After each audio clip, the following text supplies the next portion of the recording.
दोस्तों कल जब मैं यमन में भारतीय नर्स निमिषा प्रिया पर वीडियो रिकॉर्ड कर रहा था तो मैं बहुत भावुक होकर वीडियो रिकॉर्ड कर रहा था। इसका कारण था कि आज निमिषा प्रिया को फांसी की सजा होने वाली थी, लेकिन आज जब मैं ये वीडियो रिकॉर्ड कर रहा हूं तो मैं बहुत खुश हूं, क्योंकि आज ये पता चला है कि निमिषा प्रिया की फांसी जो है वो टल गई है। लेकिन दोस्तों कल तक ये बिल्कुल मुमकिन नहीं था। भारत की सरकार लगातार दबाव बना रही थी यमन पर, हूती संगठनों पर दबाव बना रही थी, विदेश मंत्रालय लगातार कोशिश कर रहा था, कोई कशिश नहीं छोड़ी जा रही थी। यहां तक कि 14 जुलाई को भारत के सुप्रीम कोर्ट पर भी इस मामले की सुनवाई थी, लेकिन जो चीजें दिख रही थी कल तक उसमें यही लग रहा था कि आज जो है वो निमिषा प्रिया को 16 तारीख को निमिषा प्रिया को फांसी की सजा दे दी जाएगी। लेकिन अचानक एक नया मोड़ आता है और दो लोगों की एंट्री होती है। पहला भारत के प्रधानमंत्री या कह लें भारत की सरकार की एंट्री होती है, दूसरा भारत सरकार के साथ साथ मुस्लियार साहब की एंट्री होती है। मुस्लियार साहब इस पूरे केस में बहुत डायनेमिक पर्सन है। मुस्लियार साहब ने जो आज किया है वो बहुत पूरी दुनिया में इसकी चर्चा हो रही है। मुस्लियार साहब एक ऐसे व्यक्ति हैं जिन्होंने यमन में हूती संगठनों से इस मामले पर बात की और निमिषा प्रिया की फांसी इस मामले में टल गई, आगे बढ़ गई। कौन है मुस्लियार साहब, ये पूरी वीडियो में मैं आपको बताऊंगा। साथ ही जो लोग निमिषा प्रिया केस को नहीं जानते हैं, आज मैं एक बार फिर पूरे विस्तार के साथ निमिषा प्रिया केस को समझाऊंगा और बताऊंगा कि कैसे हर भारतीय को ये केस जानना जरूरी है, क्योंकि बहुत सारे भारतीय गल्फ कंट्रियों में रहते हैं, वहां पर सरिया कानून है। बहुत सारे भारतीय मुस्लिम कंट्रियों में रहते हैं, वहां भी सरिया कानून है। गल्फ कंट्री अक्सर मुस्लिम कंट्रियों में सरिया कानून होता है और यह कानून दोस्तों इतना कड़ा होता है जिसका जीता जागता उदाहरण निमिषा प्रिया है। निमिषा प्रिया के साथ जो घटना घटी वो गल्फ कंट्री में रहने वाले तमाम भारतीयों के साथ घट सकती है। इसलिए आपको यह केस जान लेना बहुत जरूरी है कि विदेश में ये गलतियां बिल्कुल नहीं करनी है और इस तरह की चीजें नहीं करनी है, क्योंकि सरिया कानून इतना कड़ा होता है कि राष्ट्रपति के साइन करने के बाद भी व्यवस्थाएं बदलती नहीं है। इस मामले में बहुत बड़ी बड़ी एंट्री हुई है तो शायद ये मामला थोड़ा टल रहा है, लेकिन साधारणतः ये एंट्री जो होती नहीं है और केस इसी तरह से बदल जाते हैं और लोग जो है ऊपर चले जाते हैं। चलिए पहले मैं आपको मुस्लियार साहब के बारे में बता दूं और उसके बाद से मैं आपको बताऊंगा कि यमन में निमिषा प्रिया को आखिर किस गलती की सजा दी जा रही थी। सबसे पहले दोस्तों मैं बता दूं कि भारत से लगभग 3300 किलोमीटर दूर अरब सागर को पार करने के बाद एक देश आता है जिसका नाम है यमन, और यमन में यही सरिया कानून है और यही कानून इतना कड़ा है जिसकी सजा निमिषा प्रिया को मिल रही है और 16 जुलाई को उनकी फांसी होनी थी और वो टल गई है, जिसमें एक बड़ा रोल निभा रहे हैं मुस्लियार साहब। इनको मैं पहले बता दूं कि मुस्लियार साहब कौन है। मुस्लियार साहब पूरे दुनिया में एक सम्मानित धार्मिक नेतृत्वकर्ता माने जाते हैं। यमन हो, इराक हो, ईरान हो, चाहे कोई भी मुस्लिम देश हो, मुस्लियार साहब को हर व्यक्ति सुनता है, समझता है, पढ़ता है। केरल के रहने वाले हैं, इनका नाम है काटापुरम अबू बकर मुसलियार। इनके बारे में चर्चा पूरी दुनिया में हमेशा होती रहती है। इस्लाम को मानने वाले जो धर्म को मानते हैं वो इनके बारे में बहुत अच्छे से जानते हैं। ये अक्सर धार्मिक सहिष्णुता, महिला शिक्षा, आतंकवाद के विरोध पर हमेशा भाषण देते रहते हैं। केरल में जो भी सौहार्द बनता है, बनाया जाता है, मुसलमानों से अपील करनी होती है, मुस्लियार साहब को सरकार आगे कर देती है कि भाई आप कह देंगे तो लोग मान लेंगे। तो सोचिए जब केरल में लोग इनकी बात मान लेते हैं, भारत में मान लेते हैं, तो ये इतने प्रभावशाली हैं कि यमन में हूती संगठन भी इनकी बात मान ले रहा है और कह रहा है भाई मुस्लियार साहब कह रहे हैं इसलिए थोड़ा सा आगे पीछे इस केस को किया जा सकता है। मुस्लियार साहब ने जो वहां पीड़ित पक्ष है उसको समझाया और बताया। उन्होंने बताया कि इस्लामिक दृष्टिकोण से क्षमा और करुणा की बात की। बताया कि इस्लामिक दृष्टिकोण में क्षमा और करुणा बहुत ज्यादा महत्वपूर्ण है। उन्होंने यमन की जनता और न्यायपालिका को यह समझाने की कोशिश की कि निमिषा का जो कृत्य है वो आत्मरक्षा में था और इंसाफ के साथ दया भी जरूरी है। ये इन्होंने समझाया। इनका एक बहुत प्रसिद्ध लाइन है, ये अक्सर कई बात बोलते रहते हैं कि धर्म अगर इंसाफ सिखाता है तो इंसानियत जो है वो क्षमा सिखाती है। शायद यही लाइन जो है यमन को समझ में आ गई, हूती संगठनों को समझ में आ गई और निमिषा प्रिया केस को जो है उन्होंने आगे बढ़ा दिया और फांसी को टाल दिया। तो मुस्लियाल साहब की एंट्री को मैंने बता दिया, सरकार की एंट्री को बता दिया। अब मैं आपको निमिषा प्रिया केस के बारे में समझाता हूं कि क्या है निमिषा प्रिया केस और कल सुप्रीम कोर्ट ने यानी 14 जुलाई को सुप्रीम कोर्ट ने क्या कहा था। निमिषा प्रिया केस को समझाऊंगा, ब्लड मनी क्या है इसको समझाऊंगा, लेकिन इसको समझने से पहले आपको थोड़े अपने कान जो है वो खुले रखने पड़ेंगे, क्योंकि बहुत बारीक एंगल से मैं समझाता हूं और एक एक नाम आपको बहुत ध्यान से याद रखना होगा। कॉपी पेन लेके बैठे हैं और एग्जाम की तैयारी करते हैं तो बैठ जाइए, सतर्क हो जाइए, क्योंकि इस कहानी में अगर एक नाम मिस करेंगे तो चीजें जो है वो आपको बदली हुई दिखाई देंगी। दोस्तों, ये निमिषा प्रिया है और ये केरल के पलक्कड़ जिले में रहती हैं। ये मिडिल क्लास फैमिली से आती हैं और बचपन से जो है इन्हें नर्स बनने का शौक था। ये नर्स बन के लोगों की सेवा करना चाहती थी, साथ ही एक ऐसा प्रोफेशन चुनना चाहती थी जिसमें सेवा भी है और थोड़े पैसे भी हैं, जिससे परिवार का बहुत अच्छा गुजारा चल सके। ये पढ़ाई करती हैं और एक दिन नर्स भी बन जाती हैं। 2008 में जब निमिषा नर्स बनती हैं तो उनकी शादी हो जाती है। शादी होती है टोनी थॉमस से, नाम याद रखिएगा, एक बार फिर बता दे रहा हूं, टोनी थॉमस से इनकी शादी होती है। जब शादी होती है तो निमिषा जो है नर्स चूंकि केरल में बन चुकी रहती है, इसके अलावा भी वो चाहती हैं कि वो अन्य और देशों में जाके नर्स बने और वहां पर यहां से बेहतर सुविधा ले और अच्छे पैसे कमाएं। इसलिए निमिषा जो है अन्य गल्फ कंट्रियों में भी नर्स का जो फॉर्म आता है, जो वैकेंसीज आती है, उसको भरती रहती हैं। इसी बीच उसी वैकेंसी जो वो भरी रहती हैं, उन्हें यमन से ऑफर आता है और यमन के ऑफर को वो देखती हैं और खुश हो जाती हैं, क्योंकि यमन में यहां से अधिक, भारत से अधिक तनख्वाह थी और वो यमन में सोचती हैं कि अब मैं यमन में नौकरी करने जाऊंगी। तो निमिषा इसका पूरा प्लान बना लेती हैं। निमिषा ये बात अपने पति को बताती हैं। निमिषा के पति कहते हैं ऐसा है, टोनी थॉमस जो निमिषा के पति रहते हैं, वो कहते हैं ऐसा है कि तुम भी चल रही हो तो मैं भी चल ले रहा हूं, और तुम तो नर्स की नौकरी लगी जा रही है, मैं भी वहां कुछ ना कुछ काम ढूंढ ही लूंगा। तो ये दोनों पति पत्नी जो है वो यमन चले जाते हैं और उसके बाद से वहां पर अपनी हंसती खेलती जिंदगी गुजारने लगते हैं। उनका बच्चा हो जाता है, उनके पति भी जो है वो काम वाम करने लगते हैं। लेकिन अचानक यमन की स्थिति जो है वो बदलने लगती है। यमन में गृह युद्ध जैसी स्थिति उत्पन्न हो जाती है। 2014 का समय आ जाता है।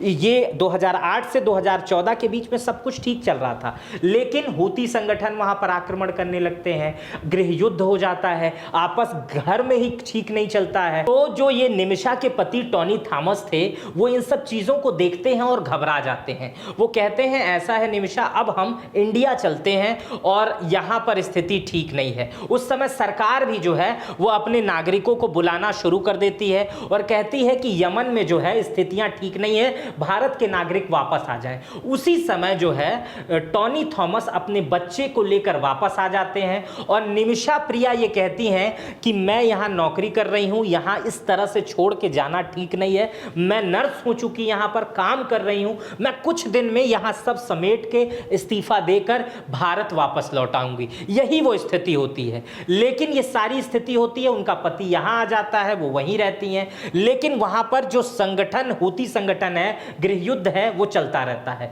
लेकिन इसी के बीच में आता है टर्निंग पॉइंट, और ये टर्निंग पॉइंट रहता है दूसरा। इसके अलावा दो और टर्निंग पॉइंट आएंगे, बहुत ध्यान से देखिएगा।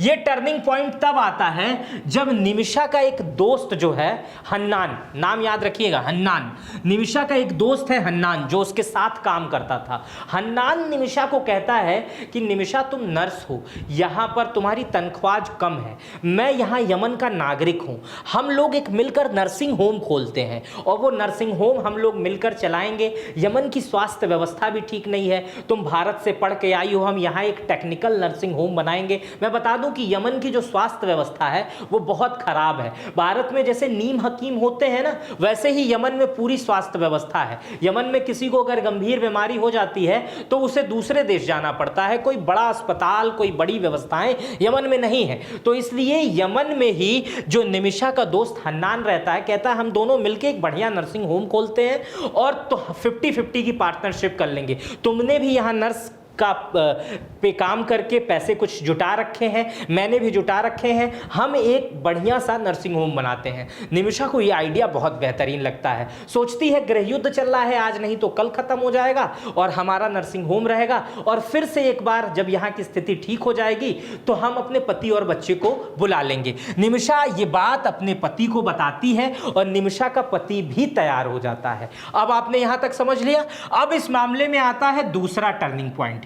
निमिषा जब अस्पताल खोलने लगती है, ये सलाह होने लगती है, सब कुछ होने लगता है, तब जो है एक जो नियम आता है वो यमन का नियम आड़े आता है। यमन के नियम के तहत ये है कि कोई भी व्यक्ति, अगर कोई भी यमन में नागरिक जो है वो व्यवसाय शुरू करता है तो तब तक वो उसका मालिक नहीं बन जाता है जब तक वो यमन का नागरिक नहीं है। और यमन का नागरिक व्यक्ति तभी बनेगा जब यमन से किसी यमनी महिला से या पुरुष से शादी कर लेगा। पुरुष है तो महिला से और महिला है तो पुरुष से।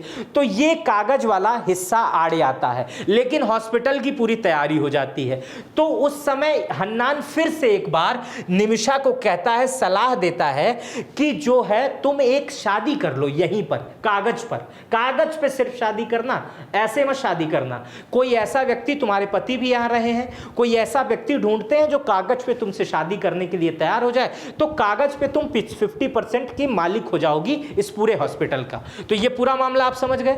तो निमिषा ये बात अपने पति को बताती है। ये बताते बताते पति से शर्माती भी है कि भैया यहां पर ऐसा मामला, एक शादी वाला आया। निमिषा का पति कहता है यार कागज पे ही तो करना है, हमारे रिलेशन खुद इतने मजबूत हैं, कागज पे शादी कर लो, अस्पताल बना लो, बाद में मैं खुद आ जाऊंगा, सारी व्यवस्थाएं देखने लगूंगा, कागज की बात कागज में रहेगी और बहुत सारी चीजें खत्म हो जाएगी।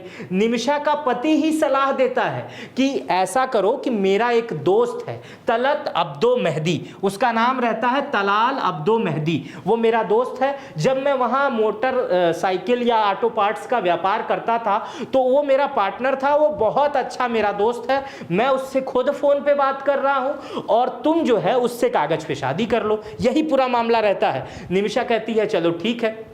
तलाल अब्दो मेहदी भी निमिषा के पति से जब बात करता है तो कहता है कि ठीक है भैया, हम ये इस मामले के लिए तैयार हैं, लेकिन वो कहता है कि लेकिन मैं पति तो बन जाऊंगा, लेकिन उसके बदले उस अस्पताल में मुझे भी हिस्सेदारी चाहिए, मैं भी अपना पैसा लगाऊंगा और मुझे भी हिस्सेदारी चाहिए। लोग कहते हैं चलो ठीक है, 2 पार्टनर थे 3 हो जाएंगे, कोई दिक्कत नहीं, इसकी भी थोड़ी हिस्सेदारी हो जाएगी और मैं निमिषा का जो पासपोर्ट है वो रख लूंगा।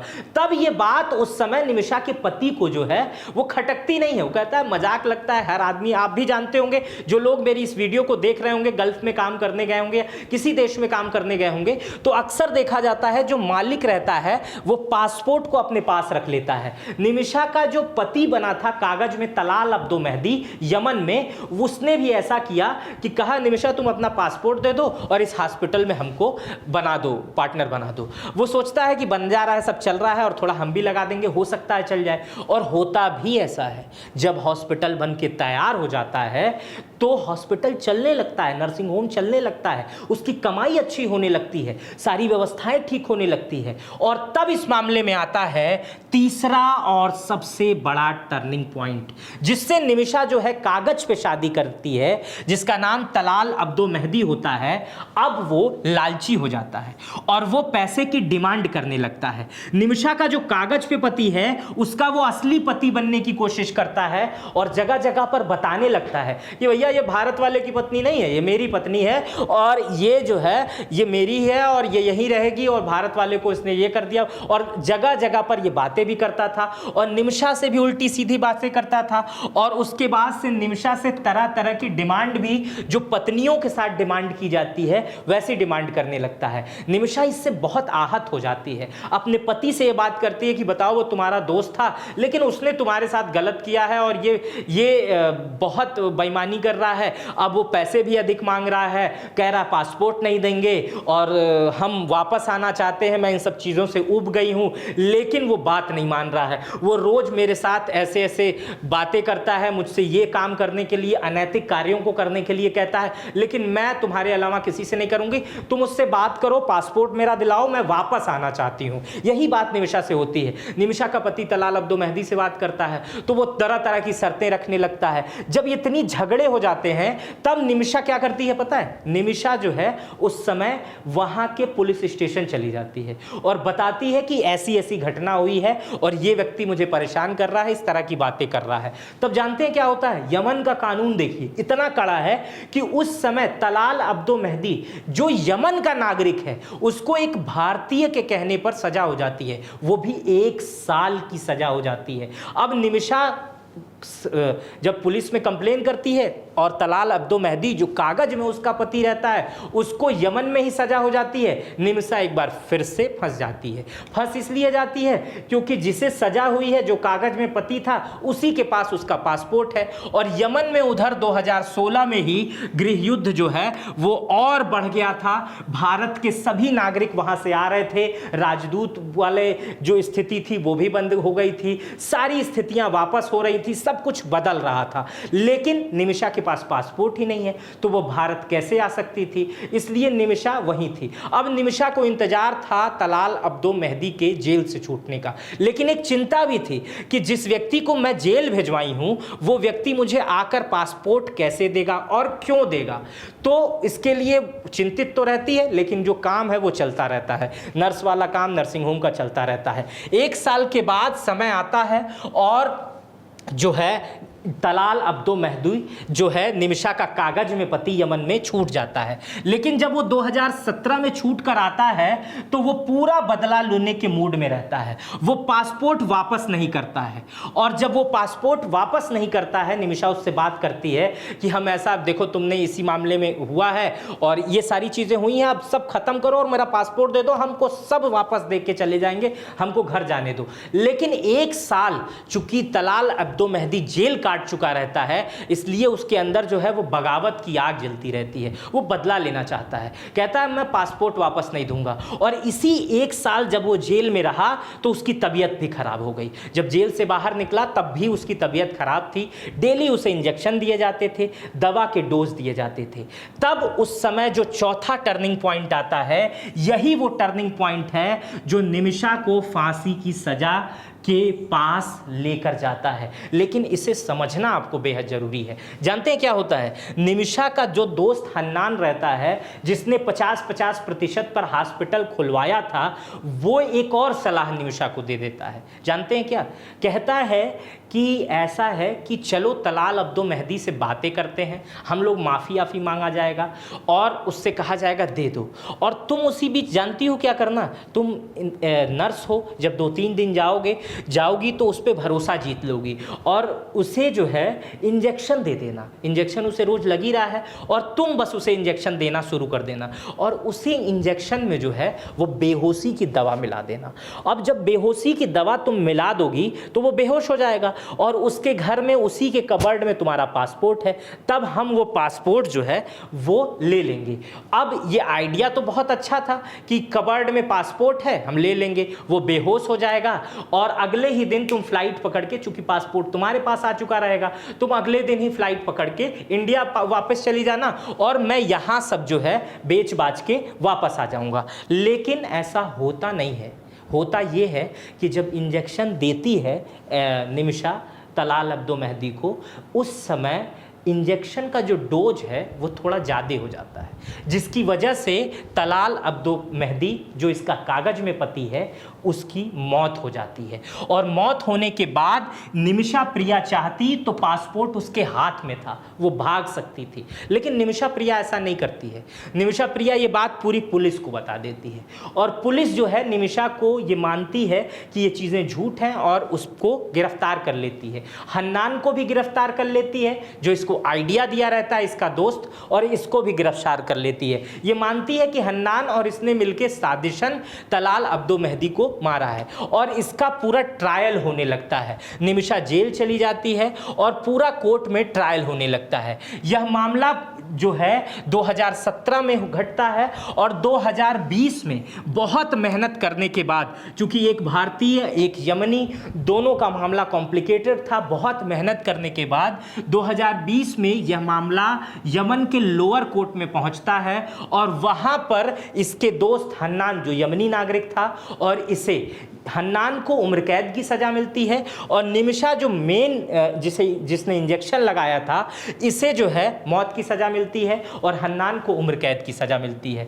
तो मौत की सजा इसे मिल जाती है और हन्नान को उम्र कैद की सजा मिलती है। यह मामला मानती नहीं है निमिषा का परिवार, और तब तक पूरे भारत में जो है कई संगठन बन चुके रहते हैं, एनजीओज निमिषा की मदद करते हैं, निमिषा का मामला सुप्रीम कोर्ट तक पहुंचाते हैं, और ये मामला 2023 में सुप्रीम कोर्ट में पहुंचता है। सुप्रीम कोर्ट भी यही सजा बरकरार रखता है। सुप्रीम कोर्ट ने भी कहता है कि जो लोअर कोर्ट ने कहा है यही सही है। अब भारत की तरह भी जब भारत का सुप्रीम कोर्ट फैसला दे देता है तो मामला अंतिम राष्ट्रपति के पास जाता है। ठीक वैसे यमन में भी है। वहां का सुप्रीम कोर्ट ने जब फैसला दे दिया फांसी का, तो उसके बाद से ये मामला जो है वो वहां के राष्ट्रपति तक पहुंचता है। राष्ट्रपति हैं रशद मोहम्मद अल अमीन। उनके पास जब पहुंचता है तो राष्ट्रपति भी इस पर साइन कर देते हैं और कहते हैं जो सुप्रीम कोर्ट ने कहा है वही सही है, जो लोअर कोर्ट ने कहा है वही सही है। हालांकि इस राष्ट्रपति के दस्तखत पे दुनिया भर में कंट्रोवर्सी होती है, क्योंकि कई तरह के बयान इंटरनेशनल मीडिया में यमन में आते हैं। इसके पीछे कारण यह बताया जाता है, कुछ लोग राष्ट्रपति कार्यालय से यह कहते हैं कि यमन में जिस जगह पर सना है वहां पर हूती संगठनों का कब्जा है, जिस जेल में है वहां पर भी कब्जा है, सना राजधानी है और वहां पूरा कब्जा है। यमन के राष्ट्रपति का इस मामले से कोई लेना देना नहीं है। उन्होंने अपने पैड पे यमन के राष्ट्रपति के नाम पर साइन कर दिया है और फरमान जारी कर दिया है। यानी यमन में यमन के सरकार की ही नहीं चल रही है, क्योंकि हूती संगठनों का कब्जा है और हूती पर जो है कहा जाता है कि ईरान जो है वो कंट्रोल करता है। तो अब आप समझ गए कि निमिषा को सजा क्यों मिली। आज उसी सजा को लेकर वही वो आज डेट थी 16 जुलाई, जिस दिन निमिषा को फांसी होनी थी, जो राष्ट्रपति या हूती संगठन कहा था। और आज ही वो खुशखबरी आई है जब भारत की सरकार और भारत के सामाजिक कार्यकर्ता और धार्मिक गुरु मुस्लियार साहब ने इस बीच में एंट्री ली है और निमिषा की सजा को आगे बढ़ा दिया है। जो सजा है उस मामले में आगे बढ़ गई है। अब मैं आपको बताता हूं कि निमिषा प्रिया जो है राष्ट्रपति के कहने के बाद भी वहां एक ऑप्शन और होता है बचने का। यमन में और हर गल्फ कंट्री में जहां पर शरिया कानून चलता है वहां पर अगर राष्ट्रपति भी हस्ताक्षर कर दे तो एक तरीका होता है व्यक्ति को बचने का, उसको कहते हैं ब्लड मनी। ब्लड मनी, आइए इसको मैं समझाता हूं दोस्तों। ब्लड मनी एक ऐसी व्यवस्था है जिसमें हत्या के आरोपी को उसकी दी गई हुई सजाए मौत से माफी मिल सकती है, और जब वह पीड़ित परिवार मुआवजे के तौर पर निश्चित रकम अदा कर दे। आप समझ रहे हैं, जैसे जो पीड़ित व्यक्ति है, जैसे तलाल अब्दो मेहदी का परिवार अगर उसके बदले कुछ पैसे ले ले निमिषा के परिवार से, संगठन से, हालांकि ये पूरे देने की कोशिश की गई है, लगभग 8.5 करोड़ रुपया देने का बात कही गई है तलाल अब्दो मेहदी के परिवार को, भारत की तरफ से, तमाम सामाजिक संगठनों की तरफ से। इसके अलावा जो तलाल अब्दो मेहदी का परिवार है उसको विदेश में बसाने की भी कोशिश की गई है कि इतना पैसा ले लीजिए, दुबई में बस जाइए, जाके सऊदी अरब में बस जाइए, हमें बस छोड़ दीजिए, ये सारी बातें कही गई है। लेकिन वो परिवार कह रहा नहीं, हम पैसे के दम पे काम नहीं करेंगे, हम पैसा लेके ये काम नहीं कर सकते, हम न्याय नहीं देंगे, हम जो चाहते हैं वो निमिषा प्रिया को सजा दिलाना ही चाहते हैं। यही बात जो है वो तलाल अब्दो मेहदी का परिवार नहीं मान रहा है, इसी को कहते हैं ब्लड मनी। इसका जिक्र कुरान में भी मिलता है। कुरान में ब्लड मनी का समर्थन किया गया है। पैगंबर मोहम्मद ने समझाया है कि हत्या के एवज में 100 ऊंट का भुगतान किया जा सकता है। अब ऊंट तो इस समय कोई लोकप्रिय है, ना ही ऊंट की कोई मूल्य है, लेकिन पहले ऊंट जो है वो बहुत रईस माना जाता था, जिसके पास जितने ऊंट उतना वो धनी माना जाता है, इसीलिए इसका जिक्र मिलता है। लेकिन अब ऊंट को पैसे में तब्दील कर दिया गया है, चेक में तब्दील कर दिया गया है, सोने में तब्दील कर दिया गया है। अब अगर ऐसी स्थिति आती है कि जो पीड़ित पक्ष है अगर वो पैसे लेकर या कोई भी राशि लेकर या कोई व्यवस्था लेकर ये माफ करने के लिए तैयार हो जाता है तो उसी को कहते हैं ब्लड मनी। और ये गल्फ कंट्रियों में शरिया कानून में इसका जिक्र आता है। तो इसी का जिक्र जो है वो बार बार ब्लड मनी में किया जा रहा है। अब इस मामले में लगातार कोशिश की जा रही है और इससे पहले कई बार ऐसा घटना घट चुकी है। ऐसी घटना कब घटी है आइए मैं आपको वो भी बता देता हूं। दोस्तों इससे पहले 2018 की बात है, नवदीप सिंह यूएसए में उनकी फांसी टल गई थी, यूएई में, माफ कीजिएगा, यूएई में उनकी फांसी टल गई थी। भारत सरकार ने ब्लड मनी और सीधे दूतावास में हस्तक्षेप करके ये जान बचाई थी। इसके अलावा 2014 में सऊदी अरब में भारतीय महिला को दया याचिका से राहत मिली थी और भारतीय प्रधानमंत्री और विदेश मंत्री ने क्राउन प्रिंस से सीधे अपील की थी। इसका कारण था एक विशाल जनसमर्थन। उस समय उस केस पर लगातार अखबार लिख रहे थे, सोशल एक्टिविस्ट इस मामले को सरकार तक पहुंचा रहे थे और आज यही निमिषा प्रिया के केस में हुआ। जब मैंने पिछली बार ये वीडियो 2 बार बनाई तो लगभग 50 लाख से अधिक लोगों ने इस वीडियो को देखा। आप लोगों का प्यार मिला, भारी मात्रा में आप लोगों ने जन समर्थन किया, हर जगह निमिषा प्रिया हैशटैग आपने लगाया और लगातार मेरी ही नहीं वीडियो तो अन्य चैनल्स जो वीडियो बना रहे थे वो भी यही प्रयास कर रहे थे कि निमिषा प्रिया बच जाए। इससे भारत की सरकार पर, यमन की सरकार पर एक दबाव बना और आज तमाम सहयोगियों की मदद से निमिषा प्रिया की फांसी टल गई है। ईश्वर करे कि ये दिन दोबारा देखने को ना मिले, निमिषा प्रिया किसी तरह से भारत वापस आ जाएं और उन्हें अपनी जिंदगी दोबारा से खुशहाल जीने का मौका मिले। मेरा नाम मित्र प्रकाश है। निमिषा प्रिया केस पर जो मैंने ये वीडियो बनाई है वो आपको कैसी लगी, ये विश्लेषण आपको कैसे लगा, शुरुआत में जो बातें मैंने बताई हैं वो आपको कैसा लगा, ये मुझे आप कमेंट बॉक्स में बताइएगा। आगे जब भी इस मामले पे कोई डिटेल आएगी तो मैं पूरे विश्लेषण के साथ एक बार फिर से आपके सामने आऊंगा। लेकिन मैं चाहूंगा कि ये वीडियो भी आप इस हद तक आगे बढ़ाइएगा कि एक बार फिर ये सरकार पर दबाव बना रहे कि निमिषा प्रिया को हमें भारत भी वापस लाना है। ठीक है, तब तक अपना बेहद ख्याल रखिएगा। बहुत बहुत शुक्रिया मेरे साथ इतने देर तक जुड़े रहने के लिए। बहुत बहुत धन्यवाद।